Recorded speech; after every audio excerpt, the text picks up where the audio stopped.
नमस्कार, बेबस विपक्ष देख रहे हैं। मैं हूं आपके साथ शिवानी रतूड़ी। बिहार की मौजूदा राजनीति में विपक्ष की बेचैनी साफ झलक रही है। एक और नीतीश कुमार की पार्टी जेडीयू के संगठनात्मक फैसलों, खासकर निशांत कुमार की भूमिका को लेकर लगातार सवाल खड़े किए जा रहे हैं। वहीं दूसरी ओर तेजस्वी यादव कानून व्यवस्था के मुद्दे पर सरकार को घेरने की कोशिश में जंगल राज जैसे तीखे शब्दों का इस्तेमाल कर रहे हैं, जो उनके लिए इस्तेमाल होता है, जो उनके अपने राजनीतिक अतीत की याद दिलाता है।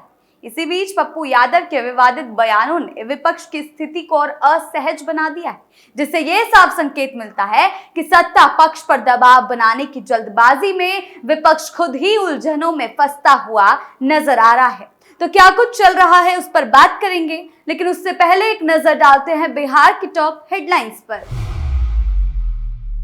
पप्पू यादव के विवादित बयानों पर बवाल, महिलाओं को लेकर टिप्पणी और नए आरोपों से बढ़ी सियासी घेराबंदी। नीतीश कुमार की नई जेडीयू टीम घोषित, निशांत कुमार को नहीं मिला पद, विपक्ष के निशाने पर फैसला। तेजस्वी यादव का बिहार सरकार पर हमला, राज्य में जंगल राज, कानून व्यवस्था पर घमासान, डिप्टी सीएम का पलटवार। खबरों में सबसे पहले बात करते हैं इन दिनों सुर्खियों में रहने वाले पप्पू यादव की। महिला से जुड़े विवादित बयान देने को लेकर सुर्खियों में घिरे पूर्णिया सांसद पप्पू यादव ने एक बार फिर से बड़ा बयान दिया है। पूर्णिया में एक प्रेस कॉन्फ्रेंस को संबोधित करते हुए पप्पू यादव ने दावा किया कि पटना के कुछ गर्ल्स हॉस्टल में लड़कियों का शोषण किया जा रहा है। उन्होंने यहां तक कहा कि लड़कियों को अधिकारियों तक को परोसा जाता है। पप्पू यादव के इस बयान के बाद से एक बार फिर बिहार की सियासत में तीखी और कड़ी प्रतिक्रिया देखने को मिल रही है। कॉन्फ्रेंस के समय पप्पू यादव ने अपने मोबाइल पर कुछ वीडियो क्लिप को दिखाते हुए और कहते हुए कहा कि ये कोई एक घटना नहीं है, कई घटनाओं का एक हिस्सा है। सांसद ने आरोप लगाया कि स्टिंग ऑपरेशन के दौरान ऐसे कई खुलासे सामने आए हैं। हालांकि पप्पू यादव के पास कोई सबूत नहीं है, वो सिर्फ दावे कर रहे हैं। नेताओं और अधिकारियों की मिली भगत देखने को मिलती है, उनका कहना है। पुणे सांसद ने आगे कहा, समाज में महिलाओं और बेटियों के साथ अन्याय बढ़ता जा रहा है। उन्होंने दावा किया कि कुछ जगहों पर बेटियों की बोली लगाई जा रही है। इसके साथ ही उन्होंने सवाल उठाते हुए पूछा कि आखिर ऐसी घटनाओं पर महिला आयोग और जिम्मेदार संस्थाएं क्यों चुप्पी साधे हुए हैं। हालांकि अंत में पप्पू यादव ने यह कहा कि उनका मकसद किसी व्यक्ति विशेष को निशाना बनाना नहीं है, किसी एक को निशाना बनाना नहीं है, टारगेट करना नहीं है, बल्कि शोषण के खिलाफ आवाज उठाना है। गौरतलब है कि पुणे सांसद पप्पू यादव ने हाल ही में महिलाओं को लेकर एक बेहद आपत्तिजनक बयान दिया, जिसमें उन्होंने कहा था कि महिलाओं को राजनीति में आने के लिए कॉम्प्रोमाइज करना पड़ता है। उन्होंने यहां तक कह दिया कि 90% महिलाओं का राजनीतिक करियर नेताओं के बेड यानी कि बिस्तर से शुरू होता है। उनके इस बयान को लेकर बिहार महिला आयोग ने उन्हें नोटिस जारी करते हुए 3 दिनों के अंदर जवाब मांगा है। पप्पू यादव अपनी भाषा की मर्यादा खोते नजर आ रहे हैं, चाहे पटना गर्ल्स हॉस्टल की बात को लेकर हो या फिर राजनीति को लेकर। लगातार उनके महिलाओं को लेकर दिए गए बयान सवालों के घेरे में। आप राजनीति में अपनी भाषा की मर्यादा को अगर भूल जाएंगे तो इसका बड़ा खामियाजा आपको भुगतना पड़ेगा। महिलाओं को लेकर आपकी ये सोच दिखाती है कि आप किस स्तर तक गिर रहे हैं। अब ऐसा ही कुछ पप्पू यादव के साथ होता हुआ दिखाई दे रहा है। उन्होंने जिस तरह की भाषा का इस्तेमाल किया, वो राजनीति में क्या किसी भी लेवल पर बर्दाश्त करने लायक नहीं। और इसी को लेकर बीजेपी भी पप्पू यादव को जमकर घेर रही है। महिलाओं का गुस्सा पप्पू यादव पर फूट रहा है। बीजेपी महिला आयोग का गुस्सा पप्पू यादव पर फूटा। एक तरफ वो अब लड़कियों की आवाज बनने की कोशिश कर रहे हैं कि उनके साथ शोषण होता है, लेकिन दूसरी तरफ वो इस तरह की अमर्यादित भाषा का इस्तेमाल कर रहे हैं, जो भी किसी भी स्तर पर बर्दाश्त नहीं होगा। इसी कारण पप्पू यादव घिरे हुए हैं और मामले के इतने गंभीर रूप लेने के बाद अभी भी बातों को कवर कप करने के चक्कर में घिरते हुए नजर आ रहे हैं। खबरों में अब बात बिहार के पूर्व मुख्यमंत्री नीतीश कुमार की। नीतीश कुमार की पार्टी जेडीयू की नई टीम की घोषणा 22 अप्रैल को की गई।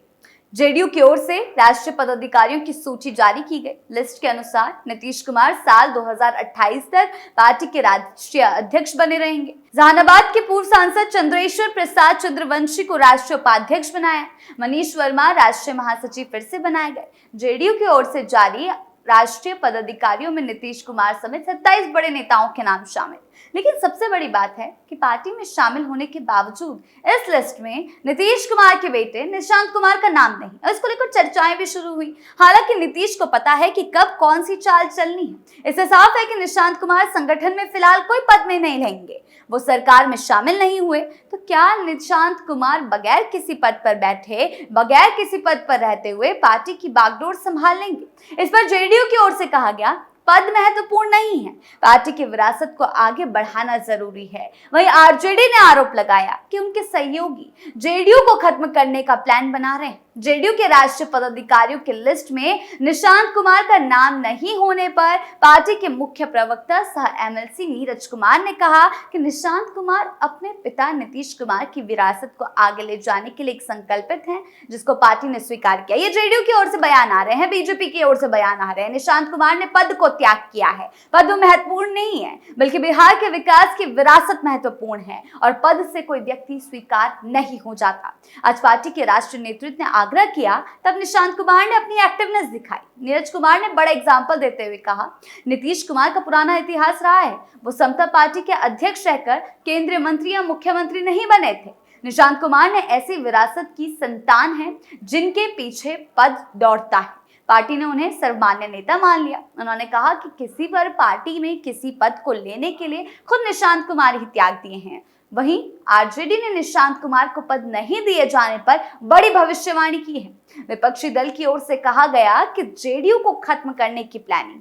आरजेडी प्रवक्ता मृत्युंजय तिवारी ने कहा कि जेडीयू किसे पद देता है या नहीं देता, ये उन लोगों की पार्टी का मामला है, लेकिन निशांत कुमार के पिता नीतीश कुमार की पार्टी है। उनको जब पार्टी में लाया गया तो लोगों को लग रहा था उन्हें डिप्टी सीएम बनाया जाएगा, संगठन में जिम्मेवारी मिलेगी, लेकिन ऐसा कुछ होता दिखाई नहीं दे रहा। आरजेडी की ओर से कहा गया अब निशांत कुमार की क्या भूमिका होगी, उनको कौन सी जिम्मेदारी मिलेगी। पार्टी में तो मिलाया, लेकिन अभी तक उनकी भूमिका साफ नहीं है। उन्होंने भविष्यवाणी करते हुए कहा, जेडीयू पर संकट है, पार्टी बचेगी कि नहीं बचेगी देखने वाली बात होगी। जेडीयू की ओर से इस बात पर कोई आपत्ति नहीं जताई जा रही है, निशांत कुमार की ओर से इस बात पर कोई आपत्ति नहीं जताई जा रही है कि निशांत को कोई पद नहीं मिला। सबको पता है कि जेडीयू को पूरी तरह से खत्म करने का प्लान उनके सहयोगियों का है। इस तरह की भाषा का प्रयोग आरजेडी कर रही है। देखिए, इस वक्त विपक्षी खेमे को अपने से ज्यादा चिंता नीतीश कुमार और निशांत कुमार की है। जनता और खुद की पार्टी पर ध्यान देने की जगह वो नीतीश और निशांत की आगे की पारी पर ध्यान दे रहे हैं,